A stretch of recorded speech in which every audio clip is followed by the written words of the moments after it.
Bienvenue dans Poker Builder. Aujourd'hui, on parle d'une compétence qui sépare les joueurs réguliers gagnants des autres. La capacité à tenir sa concentration dans la durée. Parce qu'au poker, ce ne sont pas toujours les grosses erreurs qui coûtent cher, mais les petites, accumulées quand la fatigue s'installe.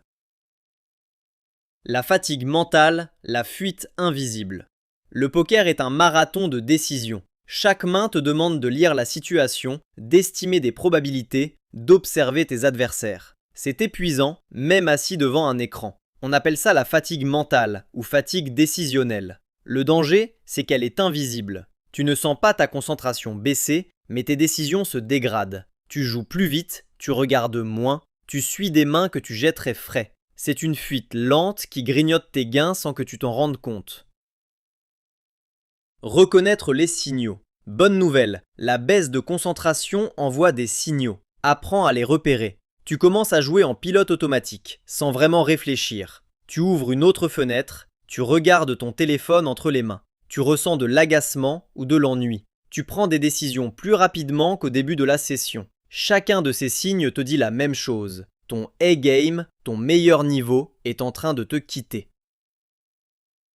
La règle d'or, la qualité avant le volume.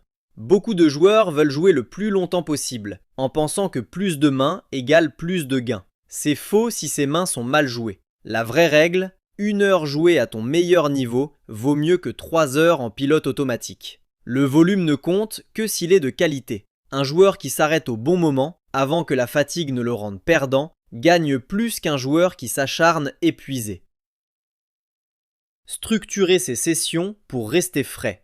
La concentration se gère, elle ne se subit pas. Quelques principes simples. Fixe une durée de session raisonnable à l'avance, adaptée à ta capacité réelle de concentration. Fais de vraies pauses, courtes et régulières, pour lever les yeux, bouger, respirer. Élimine les distractions. Téléphone loin, notifications coupées, une seule tâche à la fois. Et surtout, arrête-toi dès que les signaux de fatigue apparaissent, sans négocier avec toi-même. Ces habitudes te permettent de passer bien plus de temps dans ton meilleur état et bien moins dans ton pire.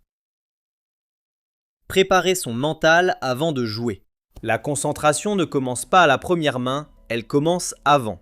Un joueur qui s'assoit stressé, distrait ou fatigué part déjà perdant. Prends l'habitude d'un court rituel de préparation. Quelques minutes au calme, une respiration posée, une intention claire pour la session. Pokerbuilder.com propose d'ailleurs des cours et des outils de préparation mentale autour de la concentration et du fait de jouer son A-game pour t'aider à structurer cette routine. Se préparer, c'est mettre toutes les chances de ton côté avant même la première carte. Exemple concret. Tu joues depuis 2 heures. Sans t'en rendre compte, tu as ouvert une vidéo dans un coin de l'écran, tu réponds à des masques entre les mains et tu paies un peu plus large qu'au début. Une main délicate arrive, tu la joues vite, mal, et tu perds un gros pot. Ce pot, tu ne l'as pas perdu à cause d'un mauvais joueur en face, mais à cause de ta concentration partie en fumée. Si tu avais reconnu les signaux et fait une pause une demi-heure plus tôt, tu aurais joué ce coup avec la lucidité nécessaire. Mini-exercice. Question rapide. Tu remarques que tu prends tes décisions plus vite qu'en début de session et que tu regardes ton téléphone entre les mains. Que te disent ces signaux et que devrais-tu faire? Prends 2 secondes. Réponse. Ces signaux annoncent une baisse de concentration. Ton meilleur niveau te quitte. La bonne réaction est de faire une pause ou de t'arrêter plutôt que de continuer en pilote automatique. Mieux vaut une session courte et affûtée qu'une longue session en roue libre. Conclusion. La fatigue mentale est une fuite invisible qui dégrade tes décisions sans prévenir. Apprends à repérer ces signaux, privilégie toujours la qualité au volume, structure tes sessions avec des pauses et sans distraction et prépare ton mental avant de jouer. Rester frais, c'est rester gagnant. Pour structurer ta préparation mentale avec nos cours et nos outils dédiés, rends-toi sur poker-builder.com, la plateforme tout en un pour joueurs de poker. On se retrouve au prochain épisode de Poker Builder.